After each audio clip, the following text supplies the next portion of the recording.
sobre todo a las personas que nos siguen, que entran a estos webinars. Les quedamos muy, muy agradecidos por el tiempo que nos dedican. Y pues también saludos a los miembros del equipo. Jess, buenos días. Luis, buenos días. Los demás que están por ahí, buenos días. También, bueno, ya vi por ahí algunos amigos, agentes, de seguros, colegas. Buenos días. Gracias por... Hola, buenos días. No puedo abrir mi cámara, no sé por qué. Soy Laura Cervantes, pero aquí estoy. Hola. Hola, ¿qué tal? Buenos días. Arturo, buenos días. Alma, buenos días, etcétera. Les agradezco mucho que se tomen este tiempo, ¿no? Y bueno, pues vamos a entrar en materia, ¿no? El día de hoy queremos platicarles de cómo se usa un seguro de gastos médicos mayores, cómo se le saca, bueno, cómo se le puede sacar provecho, ¿no? Porque hay que partir de la base así, lo más sencillo es, digo, y eso nos queda claro a todos, cuando uno compra algo, llámese ¿qué les gusta? Zapatos, refris, una casa, bueno, hasta un viaje, obtienes tienes la oportunidad de constatar muy rápido qué fue por lo que pagaste, ¿no? Compras y compras y obtienes. Te llega una cajota, o vives la experiencia y dices, pues esto estuvo muy bueno, o esto fue un verdadero fiasco. No tenía mucho, no, qué malo que lo hice, pero al final es rápida la constatación. Evidentemente en los seguros no ocurre así, ¿no? Muchas personas van a pasar años antes de utilizar el seguro de gastos, su seguro de gastos médicos mayores, ¿no? Entonces, bueno, pensando en eso, y que es muy importante tener claro cómo usarlos antes de usarlos, es que hicimos esta presentación. La primera lámina, porfa. Sí, a ver. Dame un segundo. Aquí estamos. Perfecto, ya estás ahí. ¿No? Y la siguiente, por favor. Bueno, ¿a quién va dirigido esto? Pues, bueno, pues evidentemente a personas, en general, personas ya aseguradas. Aproximadamente hay 9.080.000 asegurados de gastos médicos en México. Llama la atención que sean muy poquitos, pero bueno, el dato lo han actualizado mucho porque la Asociación Mexicana de Instituciones de Seguros está prácticamente cada semana reportando cómo vamos en el tema de la atención de la epidemia, de la pandemia de COVID. Entonces, tienen el dato muy fresco, ¿no? Y de esos 9 millones de personas, 9.100.000 personas, más o menos la mitad tienen su seguro a través de una prestación, es decir, no lo eligen, no. Bueno, en la mayoría de los casos no tienen ni voz ni voto en la decisión de la prestación, pero bueno, es un beneficio que además es muy apreciado por los trabajadores. Otras personas, bueno, evidentemente, la otra mitad son aquellos que lo compran, ¿no? Son los clientes, básicamente, bueno, los clientes de los agentes que toman la decisión de contratar su seguro de gastos médicos. Y bueno, como dijo Luis, bueno, hay un grupo de personas a las que siempre invitamos a estos webinars, con las que hemos tenido contacto, que están interesados en contratar una póliza. Les hemos preparado cotizaciones, sabemos que han pedido cotizaciones con otros colegas y están pues decidiendo si contratan o no un seguro, y pues queremos que tengan más información para poder tomar esta decisión. La que sigue, si me hacen favor.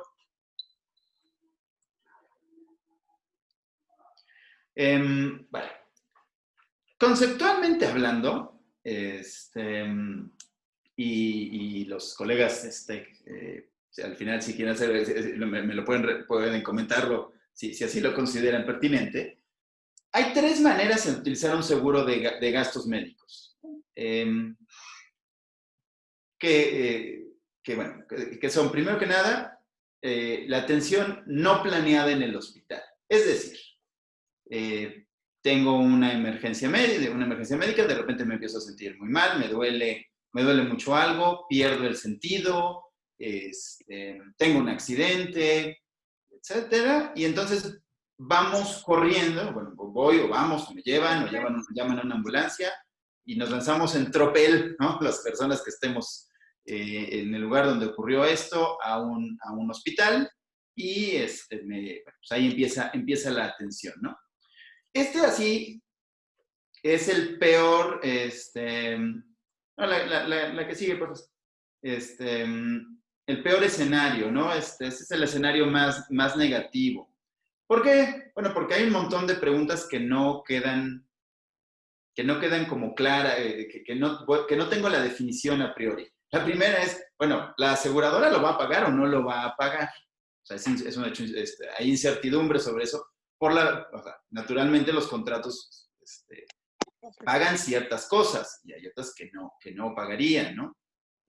Cada póliza es diferente. Las personas que ya han oído otros webinars de estos me han oído decir, la comparación no es muy buena porque cada póliza es diferente, ¿no? Entonces, el hecho de que a mi amigo le pasó esto en esta circunstancia o en lo que me cuenta, además, porque depende de cómo me lo cuente, que fue esta circunstancia, no garantiza que yo tenga la misma circunstancia, ¿no?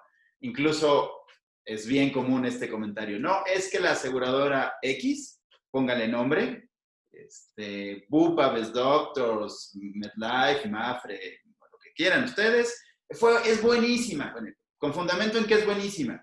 Ah, pues es que mi amigo tuvo un evento y le pagaron muy bien. Bueno, pues esto dice que le pagaron muy bien al amigo en ese evento. Nada más, ¿no? No, realmente no nos da más información sobre el particular, ¿no? Entonces hay que tener mucho cuidado con eso, ¿no? Otras preguntas que surgen que están derivadas de la misma naturaleza de las pólizas, ¿no?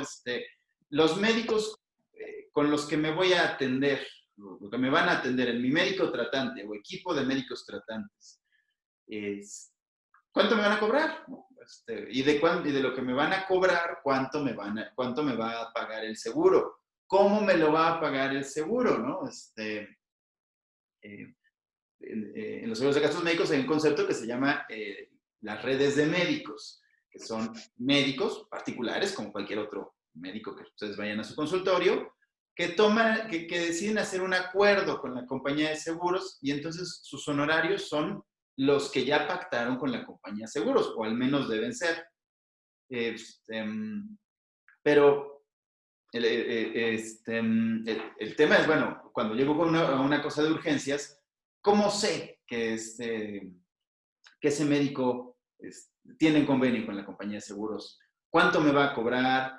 ¿Cuánto lo tengo que pagar yo y después me lo reembolsan, etcétera? Se plantean un montón de preguntas que esencialmente complican mucho las cosas, ¿no?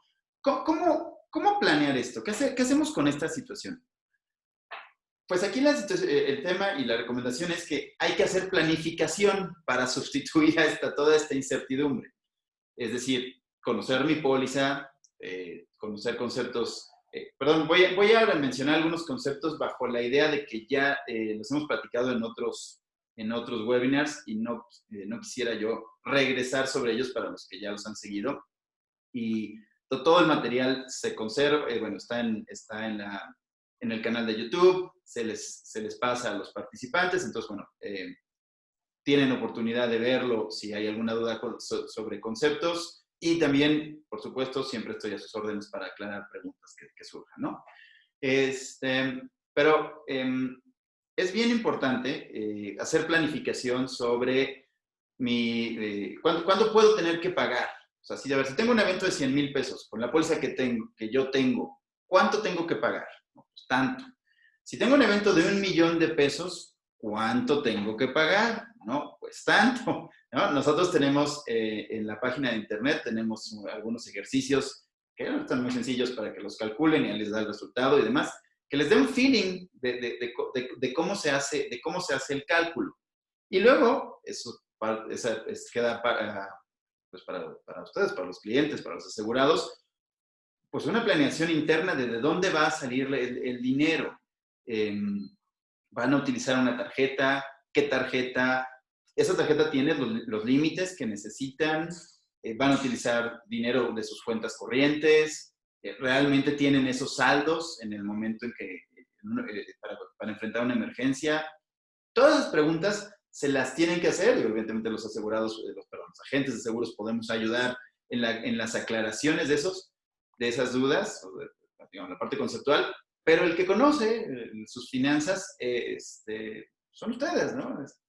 Y los que tienen que tomar ver esas opciones, ver cómo lo van a manejar, son ustedes. Eso es bien, bien importante. Más, por supuesto, conocer bien la póliza, ¿no? No bien, disculpen, me tracto de lo dicho. Con que conozcamos las partes básicas, cuál es mi deducible, cuál es mi coaseguro y cuál es mi nivel de hospitales contratado, ya voy de gran avance, ¿no? La siguiente, Luis, por favor. Claro. Ahora, hay otra modalidad de pago, ¿no? Bueno, de atención, que es la atención planeada en el hospital. Es decir, situaciones que se planean con anticipación. El paciente va a ver a su médico, tiene un médico tratante. Desde ahí ya hay una diferencia, ya tuvo oportunidad de elegir quién es su médico tratante. Entonces, ver si ese médico está en convenio con la compañía de seguros con la que trabaja, si pueden llegar a un acuerdo de precios, etcétera, ¿no?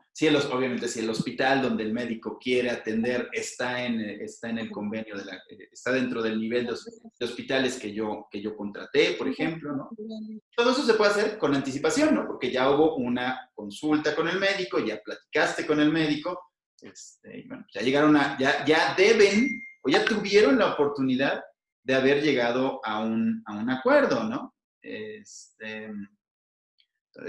Entonces, bueno, eso hace un montón de diferencia. En estos casos, lo que se hace, ¿no? Es que los pacientes, los clientes, que en este caso son pacientes de atención médica, pues se ponen en contacto con sus agentes de seguros y solicitan autorizaciones a las compañías aseguradoras por nuestro conducto. Ahorita les voy a explicar qué integra, bueno, a grandes rasgos, qué integra un expediente médico, como ejemplo, de lo que se debe ingresar para obtener una autorización. Pero lo importante es que se hace este proceso. La aseguradora puede analizar con anticipación si procede, cómo procede y hasta qué límites procede. Y entonces yo como cliente puedo tomar una decisión que es básica, ¿no? A ver, si me dicen, oye, tu padecimiento no procede, por la razón que sea, no me meto más en eso. Bueno, pues yo voy a decir, a ver, pues entonces lo manejo de otra manera, ¿no? Me voy a ir si tengo el servicio público, bueno, pues me voy a ir al IMSS, ahorro, si es el caso, a lo mejor tengo que tomar de mis recursos para pagarlo, pero tengo esa oportunidad de la planeación, que es completamente diferente de la circunstancia cuando me agarra totalmente de sorpresa en el caso anterior. Y en ese sentido, déjenme hacer aquí un comentario adicional. Yo le platico a la gente que cuando estamos, que como que hay dos mindsets, ¿no? Dos estructuras mentales, organizaciones mentales totalmente diferentes en esto. Una es la que tengo cuando estoy comprando el seguro, que es una organización mental muy del tipo de, bueno, ¿cómo le hago para, no lo quiero comprar porque quiero prevenir, pero quiero gastarlo menos, optimizarlo mejor el dinero, la verdad no creo que me vaya a pasar nada, soy optimista sobre el futuro, etc. Y el otro mindset es el de el paciente que está en el cubículo previo a entrar al quirófano y el de sus familiares que están afuera esperando noticias del médico. Y son radicalmente distintos. El segundo, pues hay muchísima incertidumbre, muchísimo temor. Vamos, uno no tiene, lo que desde siempre nos han dicho, las decisiones se tienen que tomar con la cabeza fría. Y es muy difícil tomar decisiones con la cabeza fría cuando está uno a punto de entrar a un quirófano, ¿verdad? La que sigue, Luis, si me hace favor. Y llego a la tercera forma en la que se puede utilizar un seguro de gastos médicos, que es el reembolso, ¿no? Yo aquí tengo, ¿no? En una de las pantallas, pues aquí está, bueno, el equipo está estamos trabajando cada quien sobre su casa. Yo tengo la oficina muy cerca de casa y pues, puedo venir a utilizarla en un edificio prácticamente vacío y tengo aquí todos los reportes. Entonces puedo ver qué nos están reclamando nuestros clientes. Puedo decir que el 90% de lo que tengo en el reporte habla de son reembolsos de gastos. Muchos muy pequeños. Hay por aquí un caso de alguien que está reclamando 2,000 pesos de un medicamento, 2,500 pesos de un accidente que tuvo uno de sus hijos. Ese es el grueso de los trámites que se realizan. Obviamente no de los costos, porque bueno, los costos fuertes son los costos hospitalarios de eventos muy grandotes, ¿no? Que son eventos que de un jalón van trancazos de millones de pesos. Pero como cantidad de eventos, lo que más tenemos en el despacho, y estoy seguro que mis colegas agentes estarán de acuerdo, son reembolsos, que mucha gente deja pasar. O sea, cuando platicamos con un cliente, el término seguro gastos médicos mayores nos habla, o a la gente le habla de hospitalizaciones, no de tratamientos. Y entonces la gente muchas veces ni lo tiene consciente, ni lo reclama a las compañías de seguros, ni hace las gestiones necesarias para pedir facturas, los fundamentos para hacer un reembolso. Y esto es tan importante que incluso es un componente de la utilidad que ganan las compañías de seguros. O sea, saben que la gente no va a pedir que se le reembolse todo el dinero al que tiene derecho contractualmente hablando. Ya no hablando, y no estoy hablando de que se lo bloqueen, de que le dificulten el acceso. Simplemente la gente no lo reclama, ¿no? Por cualquier cantidad de razones, ¿no? Luis, ¿cómo vamos de tiempo? Si tienes comentarios.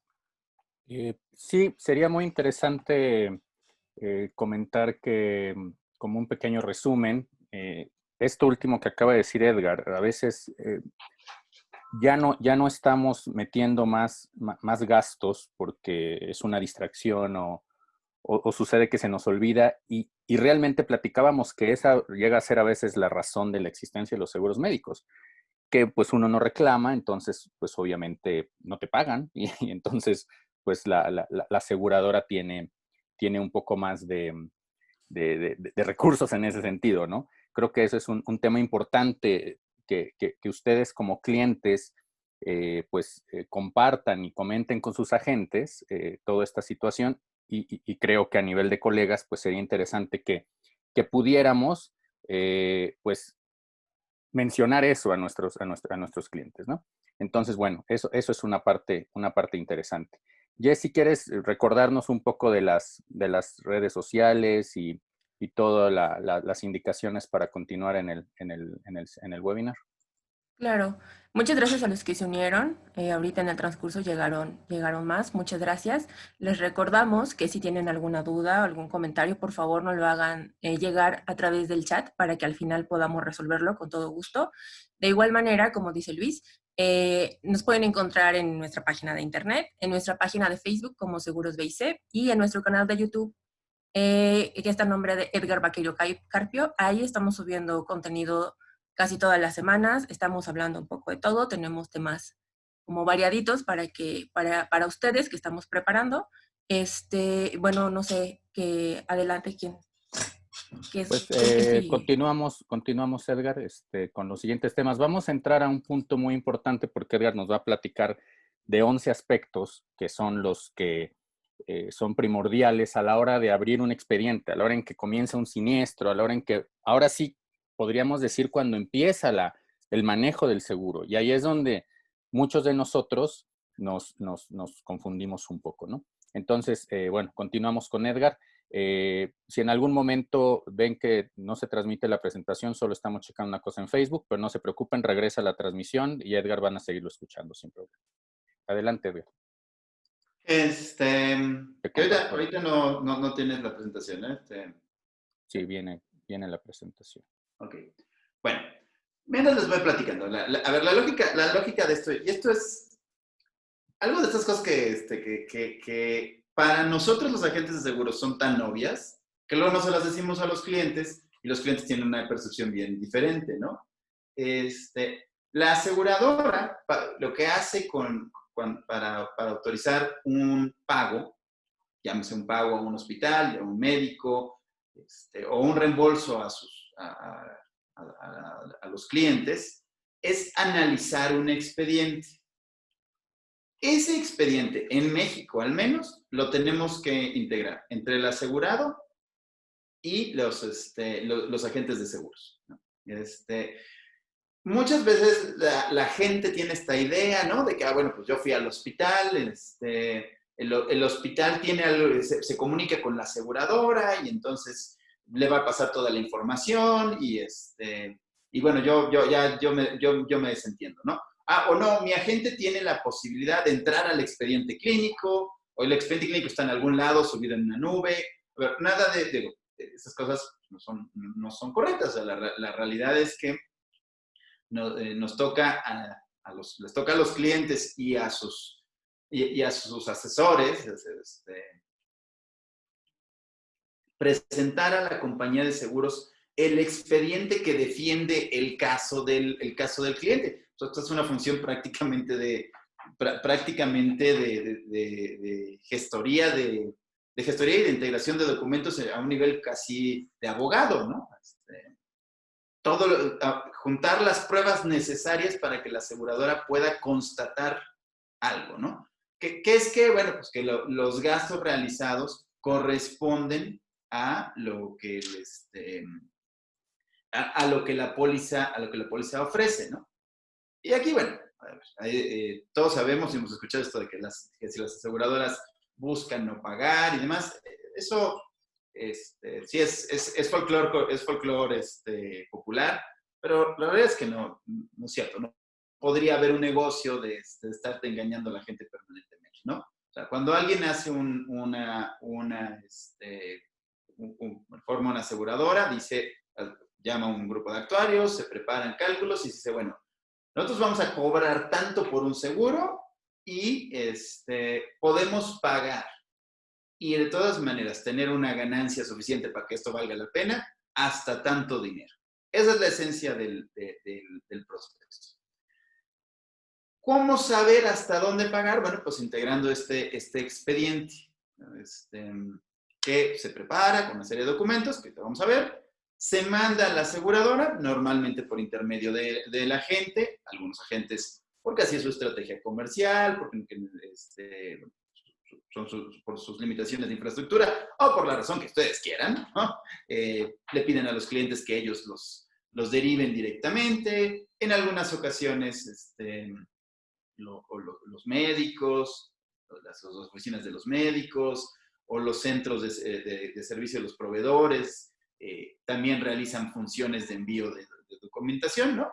Pero al final, alguien tiene que integrar el expediente. Esa es la naturaleza de esto. ¿Qué lleva el expediente? Primero que nada, un informe médico, que es literal, donde el médico tratante, él o los médicos tratantes, porque depende, hay tratamientos complejos, que requieren de la intervención de diferentes médicos tratantes. Cada uno de ellos tiene que hacer un informe médico donde se van a sentar una serie de cosas que son así como básicos para que esto jale, que son los antecedentes médicos del paciente, el diagnóstico que le está realizando en este momento el paciente y la fecha de inicio de los primeros síntomas. Ahorita vamos a entrar un poquito más a detalle a estos puntos, ¿no? Es más, yo creo que para no hablarlo dos veces, Luis, si quieres vamos caminando, ¿no? Perfecto. Sale, miren. Pues aquí pusimos un formato de informe de MetLife, ¿no? Podríamos haber puesto el de GNP, el de Monterrey, el de Mafre, no importa. Todos son iguales. Digo, evidentemente no iguales en la estructura, ¿no? Pero vamos, es un formato con el membrete de la aseguradora y un montonal de preguntas, ¿no? Pero esas preguntas, la parte esencial, vamos a comentarla a continuación. Bueno, y hay otras aseguradoras que no los usan, ¿no? Lo que dicen es, le dicen a los pacientes, pues pídele a tu médico la información en texto libre, ¿no? A veces ocurre al revés, ¿no? Los médicos están tan acostumbrados a llenar formatos, o a que les lleven formatos, que cuando le dice uno, oye, pues hazme una carta, luego no saben ni, se confunden con eso y dicen, oye, no, tráeme el formato. Pero bueno, la idea es, hay aseguradoras que piden formatos, de hecho que los están cambiando con mucha frecuencia porque sus áreas jurídicas están investigando que ahora hay que estar en acuerdo con la regla no sé cuál, y entonces sale la versión 18.62 y en 2 meses la 18.63 y así sucesivamente. Esto es una bronca porque muchas veces pues uno, ¿no? El paciente va y le dice al médico, oye, pues lléname el formato, tengo uno del año pasado, se lo doy, me lo llena, lo llevo a la gente o lo llevo a la aseguradora, o quien sea que lo vaya a ingresar, y me dicen, este no sirve porque usted tiene el 17.0. Y bueno, toda la chamba se va a la basura, ¿no? Entonces, bueno, digamos que sí es una latita, hay que estar consciente de eso, de que estos formatos tienen muchísimos cambios, y nos toca obviamente a los agentes estar al día, ¿no? De cuál es el último, ¿no? El más vigente, ¿no? ¿Qué señala esto? La siguiente, Luis Porras, ¿no? ¿Qué señala qué viene importante aquí? Antecedentes médicos. O sea, ¿qué enfermedades tenía previamente el paciente? Tengan o no relación con el padecimiento de que se trate, ¿no? Esto es bien interesante. A ver, este es el momento en que se unen dos cosas. Cuando ustedes contratan una póliza, hablándole a los clientes, o cuando ustedes, colegas, les venden una póliza a los clientes, llenamos todos, tenemos claro eso, un formato, solicitud en línea, algo, ¿no? El cliente manifiesta, corresponde un cuestionario. El cómo, bueno, ha variado mucho con el tiempo, ¿no? Responde un cuestionario y ahí se asientan, o sea, ya le preguntan por sus antecedentes médicos. Cuando el paciente va al hospital, 1, 2, 3, 4, 10 años después, llena un informe médico donde donde le preguntan al doctor por los antecedentes médicos de su paciente. Si y esa información se cruza. Así han pasado 10 años. Digo, es que el número no importa. Lo que les quiero decir es que la vida entera puede pasar. Lo que la aseguradora hace es cruzar esa información. Y si detecta que la que le dimos en la solicitud no concuerda con la que el doctor está señalando, menudo lío, porque tiene todos los elementos de ley para no realizar el pago, para no cubrir el servicio, incluso para cancelar una póliza, ¿no? Entonces, bueno, pues sí es muy deseable que esos informes se revisen, ¿no? Que esa primera solicitud se conserve, esa información se conserve, para que cuando llegue 1, 2, 3, 4 años después, los que estos sean un informe médico, se haga el cruce, ¿no? Y se puede decir, oye, esto no lo pusiste, o sí, o lo pusiste, o en qué condiciones lo pusiste, ¿no? Diagnóstico actual, ¿no? O sea, el informe médico hace la pregunta obvia, ¿no? Bueno, ¿y el paciente de qué está enfermo? Hago énfasis otra vez en esto. A ver, el asegurador no tiene manera de saber de qué está enfermo alguien si el médico tratante y el propio paciente no se lo dicen. No existe ningún mecanismo de conexión que la aseguradora pueda ir y checar un reporte de las personas que están en los hospitales y ver sus expedientes médicos. Al menos no a priori, ¿no? Si hay una notificación de que alguien está hospitalizado, bueno, sí, fue en tal lugar, ¿no? Antes de la pandemia, pues iba una persona, o los módulos del hospital tenían gente que pedía acceso a los expedientes. Hoy, bueno, se los mandan en línea, pero vamos, si el paciente no comunica al asegurador que está en ese hospital, la aseguradora no se va a enterar nunca, ¿no? No hay un mecanismo de conexión para ello, ¿no?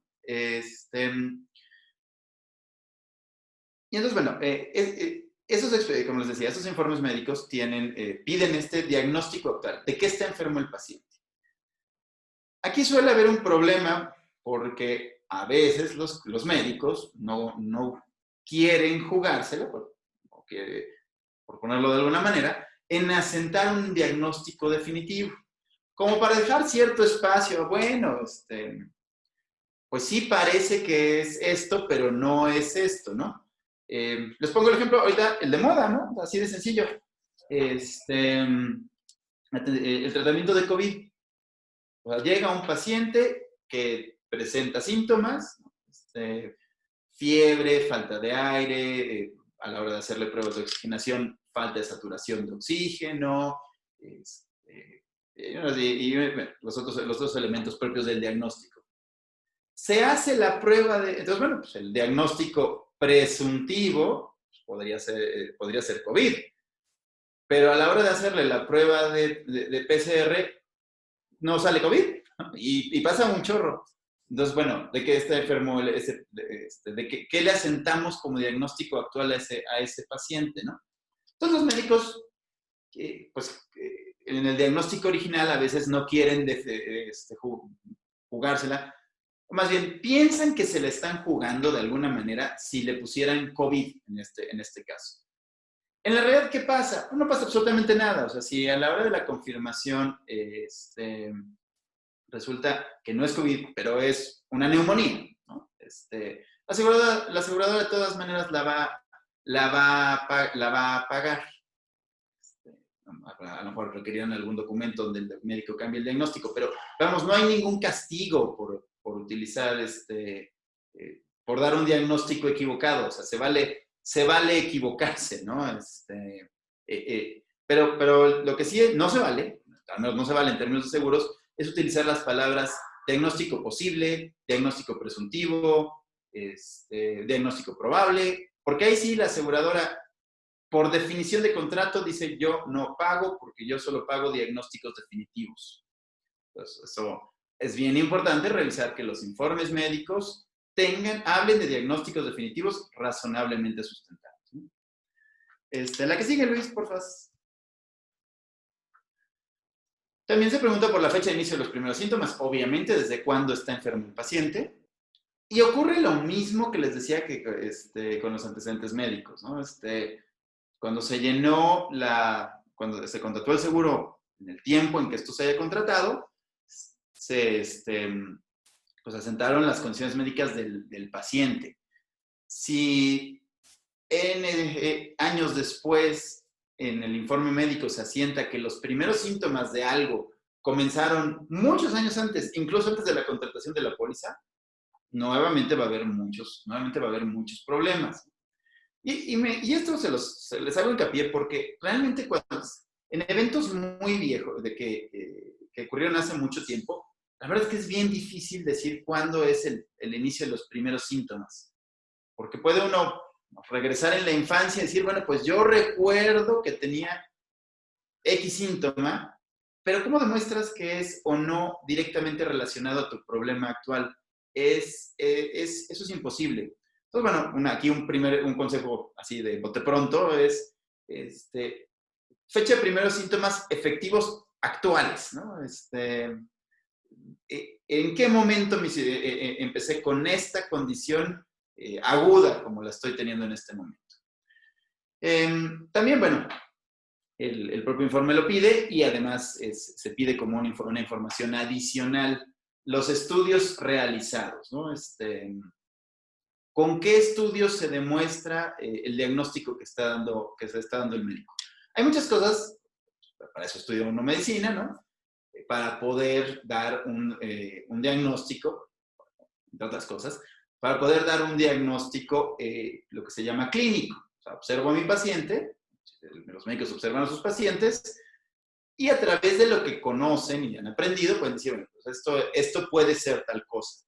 Pero la ciencia médica actualmente pues, requiere que haya estudios que avalen dicho o que soporten dicho diagnóstico, ¿no? Vuelvo a mi ejemplo del COVID del principio, ¿no? O sea, a lo mejor todo le indica al médico tratante que es COVID, pero a la hora de los estudios, pues hay que determinar que es una neumonía, porque eso es lo que los estudios demuestra, ¿no? Esos estudios deben de acompañar siempre al expediente médico, ¿no? La que sigue, Luis, por favor. Claro. También siempre hay un formato, ¿no? Cada compañía, las compañías los van variando. Algunos lo llaman aviso de accidente de enfermedad. Por ejemplo, de MetLife se llama solicitud de programación de solicitud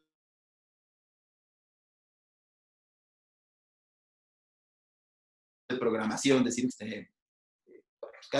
cada compañía les pone su nombre, pero la idea es que es un documento elaborado, que debe de llenar el propio paciente, donde asienta básicamente las mismas preguntas que le hacen al médico, ¿no? ¿Desde cuándo tienes estos síntomas? ¿Cómo empezaron a manifestar? Cuéntame cómo ocurrió esto. ¿Has tenido algún antecedente? ¿Con quién lo estás viendo? Etcétera, ¿no? Y este documento, lo llena el asegurado titular. La persona que aparece en primer lugar en el certificado o en la carátula de la póliza, de tratarse de una póliza individual, ¿no? La que sigue, porfa. Esta es buena. Comprobantes de gastos.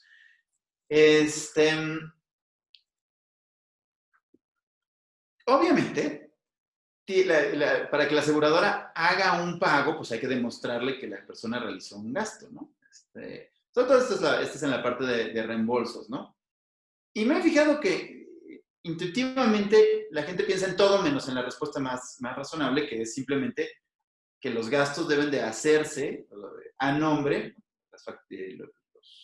las facturas, los documentos comprobatorios de gasto deben salir a nombre de la persona que es titular del seguro. Tan sencillo como esto, ¿no? Hay algunos casos de excepción, pues cuento uno, ¿no? Seguros AXA tiene la política de decir que para que se le pague el IVA al paciente, al cliente, la factura debe salir a nombre de AXA. Si la factura no sale a nombre de AXA, entonces los gastos serán cubiertos descontando el IVA, porque los fiscalistas de AXA dicen que si la factura no está a su nombre, ellos no pueden trasladar ese IVA. Aquí a nivel un poco de chisme, pues no les sirvió de mucho porque de todas maneras tienen al SAT detrás de ellos diciendo que no lo pueden trasladar. Entonces, bueno, ahorita las aseguradoras tienen una discusión con el SAT sobre el tema de los IVAs. Entonces, bueno, eso probablemente cambien esas reglas en el futuro, pero la gran mayoría de los servicios médicos no llevan IVA, ¿no? Sobre todo los medicamentos y las consultas médicas. Entonces, sin lugar a dudas, la factura debe pedirse, el comprobante de gastos debe pedirse a nombre del asegurado titular, ¿no?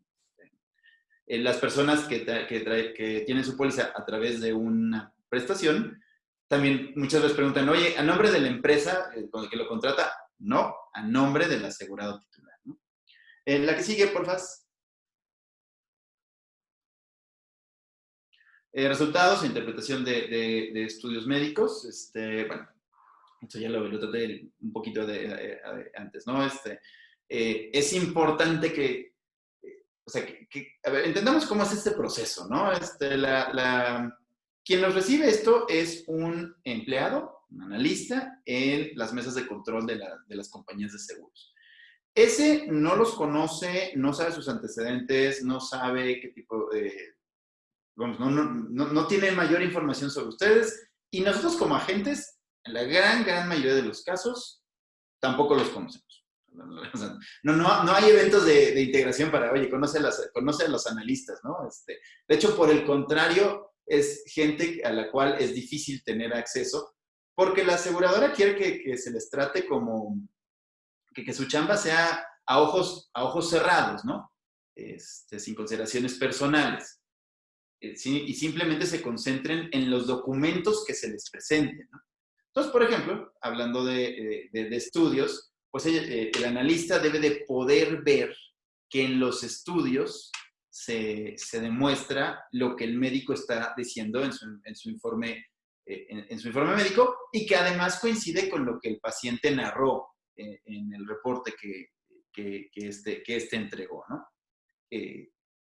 Cuando cuando estas tres cosas no coinciden, es precisamente cuando empiezan a surgir problemas para que la aseguradora autorice un pago, porque este analista dice, oye, yo no puedo autorizar esto si no se soporta, porque a la hora que haya una auditoría, pues me lo van a reclamar, me lo van a cobrar a mí, me lo van a disputar de mi nómina, o simplemente me van a correr. Entonces se vuelven muy temerosos, esa sería la palabra, de dar una autorización cuando localizan este tipo de disparidades. Bueno, algunos otros documentos que hay que poner, ¿no? Que integran un expediente son las comandas. Este es un término. Es más, ¿nos muestras una comanda, Luis? Por ahí tienes una. Claro, claro. Es la de Eso es. Una comanda es una lista. El término viene de los restaurantes, ¿saben? Donde nos toman la orden es una comanda, ¿no? Porque ahí viene la descripción de lo que estoy pidiendo. Una sopa, un guisado, de refrescos, etc. Bueno, se usa la misma lógica. En la factura del hospital no le dice al analista mayor cosa sobre lo que se pagó, lo que está cobrando el hospital. Es la comanda la que le indica qué cosas están siendo pagadas están siendo cobradas por el hospital al cliente o a la compañía de seguros, ¿no? Entonces, este es un documento que siempre debe de acompañar a las facturas hospitalarias y de servicios médicos, ¿no? Y muchas veces, pues no nos llegan, ¿no? Pues los colegas lo saben, ¿no? Es bien frecuente que los clientes manden facturas sin las comandas. Los hospitales no ayudan mucho en ese sentido, porque ¿no?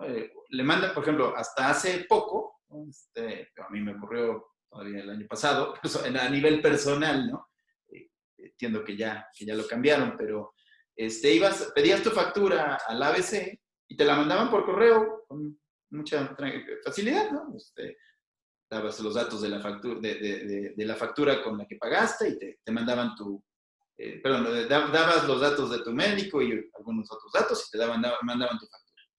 Pero no te mandaban la comanda, te pedían que fueras a recogerla personalmente, que bueno, por efectos era exactamente lo mismo.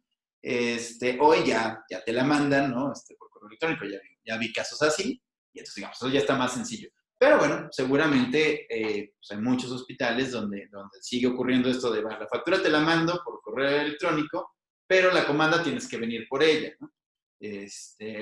O requiere un proceso más complicado para obtenerla, ¿no? Sin embargo, sí hay que tener claro que sin comanda no hay pago de facturas hospitalarias, ¿no? Y bueno, aquí también tienen los otros elementos, aprovechando que estamos aquí, ¿no? Siempre los ejemplos, todo el mundo conoce una receta, nada más recordarles que son indispensables, ¿no? Si se va a cobrar la indemnización de un reembolso de un medicamento, por ejemplo, es indispensable la receta. Si es un medicamento controlado, como un antibiótico, pues hay que sacarle una foto, una factura, una copia antes de entregarla en la farmacia, pedirla al médico. Algunos médicos ya emiten las recetas impresas y emiten dos, ¿no? A sabiendas de que una se queda en la farmacia. Es una manera de hacer las cosas. Y también teníamos, perdón, antes de que me pase a la bitácora, ¿no? La factura, ¿no? Un muy breve comentario sobre esto. Ustedes se sorprenderían de esto, pero y yo también aquí me recargo un poco en los colegas, tengo clientes que llevan años atendiendo enfermedades crónicas, años. De todos los meses enviar comprobantes de gastos de medicamentos.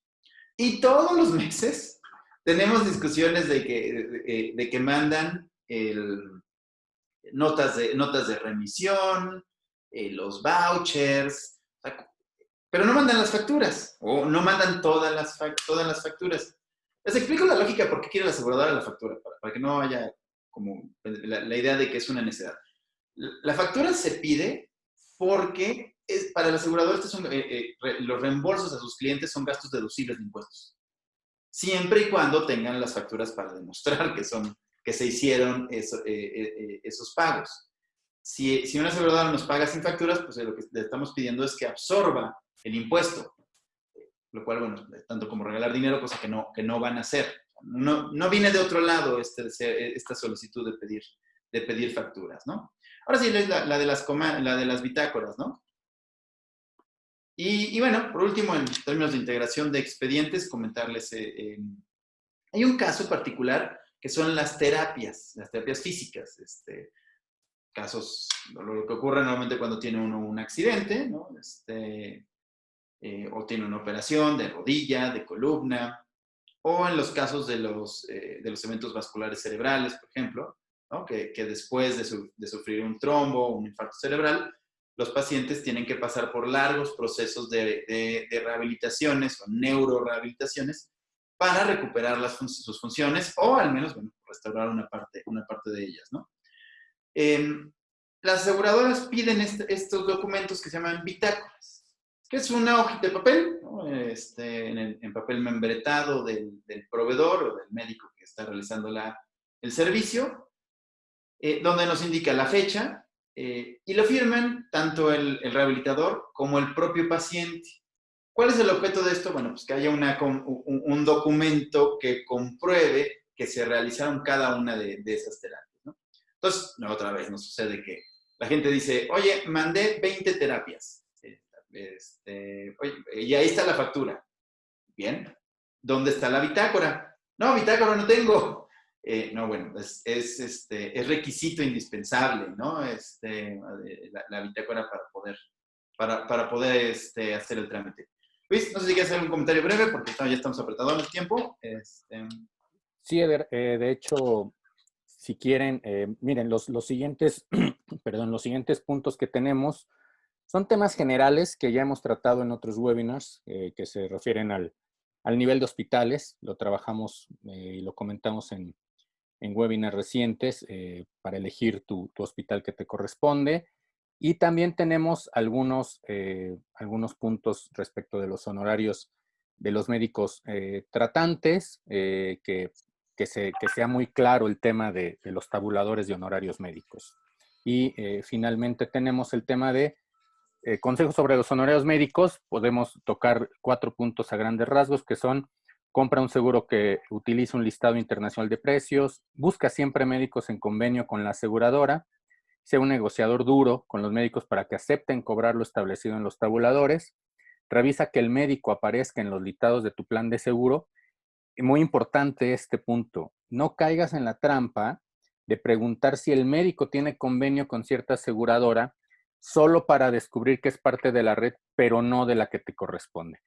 Creo que son detalles muy importantes que habría que tomar en cuenta. El tema, como pueden observar, da para muchísimo. Realmente es muy, muy amplio. Tal vez valdrá la pena eventualmente retomarlo, pero creo que hemos tocado los puntos más importantes. Evidentemente, su agente de seguros, pues, conoce, ¿no?, todos estos puntos para poderlos guiar. Y me encantaría, Edgar, si estás de acuerdo, podríamos pasar en algunas preguntas. Estuvo interesante, estuvo movido, para que podamos responder. Nos pregunta Duda, si el médico no pone un diagnóstico definitivo, ¿cómo podemos asegurarnos que el seguro pagará esas consultas o estudios? Entre paréntesis, hasta que se haga un diagnóstico definitivo, ¿deberemos pedir factura a nombre nuestro de la aseguradora? Bueno, esto ya lo respondió Edgar. Pero respecto al tema del diagnóstico, creo que es interesante. Sí, claro. Bueno, a ver, gracias por la pregunta y vuelvo sobre mi primera respuesta. Podemos discutir si está bien o está mal, pero ese es para otro día, ¿no? La realidad es que los contratos, si ustedes los revisan, dicen con letrotas que lo que las aseguradoras pagan son diagnósticos definitivos. Entonces, si el médico no pone un diagnóstico definitivo, la aseguradora no lo va a pagar. Y no lo va a pagar hasta que haya un diagnóstico un diagnóstico definitivo. Ocurren con frecuencia situaciones en los que hay discusiones en ese sentido, ¿no? El médico no quiere comprometerse a poner un diagnóstico, el paciente no quiere presionarlo para que lo haga, y lo que hace el médico es decir, no, pues es culpa de la aseguradora que no te está pagando, ¿no? Pero bueno, insisto, podemos discutir, es un tema para plática de café, pero hay una realidad, y es que el contrato que la gran mayoría de los clientes hayan cerrado, ya sea sus empresas o ellos, dice con toda precisión que se pagan aquellos gastos derivados de un diagnóstico definitivo. Perfecto. Una que nos pregunta el señor Rodríguez. Hola, buen día. La aseguradora que seleccionemos nos hará previamente un examen médico para poder disfrutar de los beneficios. Señor Rodríguez, muchas gracias por la pregunta. La respuesta es básicamente no. O sea, hay algunos casos muy de excepción, pero más bien van enfocados a ofrecer descuentos. Algunas aseguradoras que en sus tarifas son muy caras, sus tarifas de línea, por llamarlo así, ofrecen una opción a bajar, a dar un descuento si se cumple, bueno, si la persona pasa un examen médico. Pero en general no es así. Lo que sucede es que el interesado, el término que dice la ley es, se propone, ¿no?, a la compañía de seguros su riesgo, ¿no? ¿Y cómo lo propone? A través de un cuestionario, que viene en un formato, cada aseguradora tiene su formatito, y el cliente pues, asienta ahí su información, y después lo checan, es lo que les decía yo cuando hablé de la parte de antecedentes médicos y de fecha inicial de diagnóstico, con lo que le vayamos reportando a la compañía a lo largo de los años, ¿no? Igual, puede platicarse si tiene sentido, si sería más eficiente hacer exámenes a todos los clientes y entonces habría menos incertidumbre sobre el seguro paga o no paga. Está bueno, otra para plática de analizar cosas, ¿no? De comentar cosas, pero hoy no es así. Hoy lo que se hace es esto, se hace un cuestionario. Ese cuestionario sí se contrasta con una base de datos que se llama Oficina de Información, que maneja la Asociación Mexicana de Instituciones de Seguros, y que lo que hace es aglutinar toda la información se supone que toda la información que van subiendo compañías de seguros de sus pacientes, de sus clientes, ¿no? Por ejemplo, si yo tengo un seguro de coche con Mapfre y choqué hace muchos años, tenía este seguro con Mapfre, y me dieron estos pases, muchos de ustedes seguro han visto, de atención hospitalaria dentro del seguro de auto. Esa atención típicamente queda registrada en la base de datos de la Oficina de Información. Pero esto es lo que las aseguradoras pueden checar. Lo que hacen es revisar los informes médicos. Les digo, el asunto es que tienen muchísima paciencia, porque por lo cual el informe médico llega 15 años después de vendido el seguro. No importa, la aseguradora va a referirse a la solicitud llenada 15 años antes, ¿no? Muy bien, Edgar. M. Valencia, tenemos un webinar para tu pregunta respecto a la prestación por parte de la empresa donde laboras y cuando termina tu relación laboral, si quedas desprotegido. Hicimos un webinar, te lo vamos a mandar directamente a tu mail para que conozcas sobre todo esto. Nos pregunta Omar Leonel, ¿un médico en la aseguradora llena la primera historia clínica? No es un médico, es la aseguradora. A ver, bueno, no podría, déjame, no me queda tan clara la pregunta. De entrada le puedo ver dos ángulos a la pregunta, entonces déjame tratar de hablar de los dos. Espero atinarle a lo que Leonel nos pregunta, ¿no? La primera, si se refiere al cuestionario original, o sea, que genera la contratación, no es un médico, es el paciente junto con el agente. Bueno, el cliente junto con el agente, o el agente preguntándole al cliente. No hay ningún médico involucrado. Un médico la revisa, ¿no? Cuando esto se manda a la compañía de seguros, hay un dictaminador bueno, se supone que tiene alguna experiencia médica. Generalmente no es ni siquiera es un médico que ha terminado la carrera, pero bueno, tiene alguna experiencia médica y él revisa la información. Pero no, el llenado definitivamente no lo hace un médico. Ahora, si te refieres al informe médico que origina el inicio, que marca el inicio del expediente de atención médica, desde luego, sí, tiene que ser un médico, tu médico tratante tiene que ser médico, o sea, es decir, tiene que tener cédula de médico de la especialidad que te está tratando, ¿no? Si vas con un problema de columna y mandas un informe médico que hizo un ginecólogo y además eres varón, te lo van a regresar, ¿no? La aseguradora va a preguntar, bueno, ¿y esto qué? ¿No? En general, ¿no? Para pasar de todo, pero sí, el informe médico que abre el expediente lo llena un médico tratante, ¿no? Muy bien, gracias, Edgar. Alma, tu caso creo que vale la pena que lo tratemos en corto. Nos podemos llevar un poco de tiempo. Si quieres, lo comunicamos directo a Edgar y por mail o por WhatsApp con mucho gusto lo podemos tratar. Agradecemos los comentarios de todos nuestros colegas, de Viviana, de todos los que se están uniendo, aportando durante la plática. El tema es muy amplio, nos encantaría extenderlo, pero también queremos respetar mucho su tiempo. Ya es mediodía. Jess, no sé si nos quieras comentar solo un poco de lo que viene con los próximos webinars y dónde nos pueden seguir, ¿no? Claro, muchas gracias, Luis. Muchas gracias a todos por su atención. Esperamos que esta presentación haya sido de su agrado y también que les sea útil esta información. Como bien dice Luis, por favor recuerden que si tienen alguna duda o tienen algún caso más específico que quisieran contarnos para ver si podemos ayudarles, todos en el equipo de Seguros BIC o Edgar estamos para ayudarles, estamos disponibles para ustedes. También les quiero recordar que les va a llegar una pequeña trivia o un pequeño examencito a sus correos para ver qué tanto que pudieron rescatar de esta charla. No se preocupen, es bastante sencillo.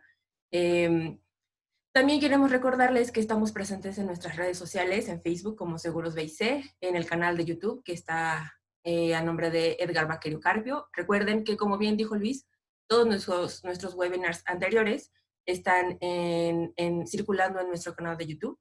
Y también se los han hecho llegar por medio de su mail. Entonces, tanto en Facebook como en YouTube hemos estado subiendo contenido para todos. Entonces, esperamos ahí su like o su suscripción, por favor.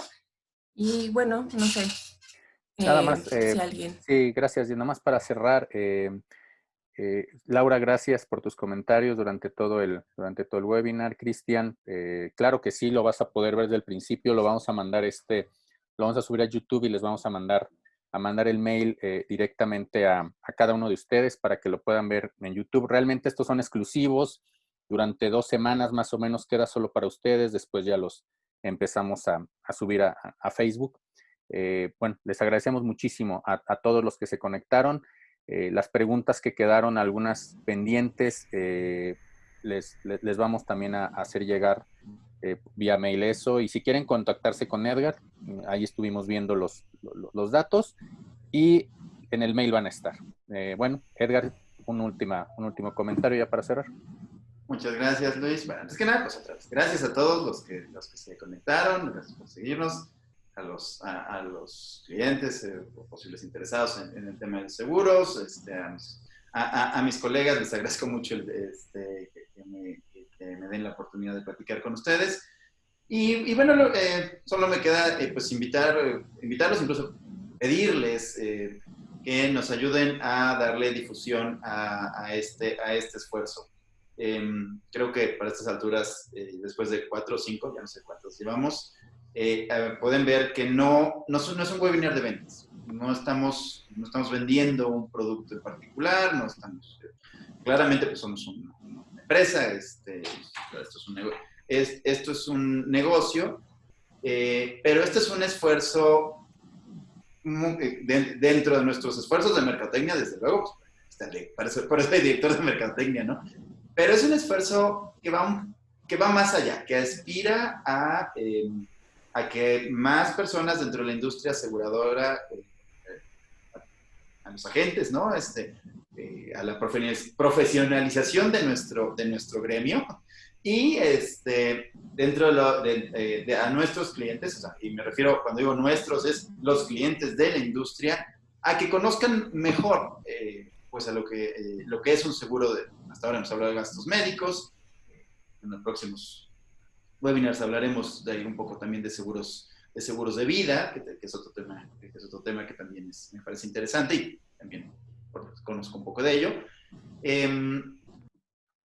Todo parte de que la educación financiera personal en México es muy pobre, ¿no? Creo que no se podemos estar todos de acuerdo.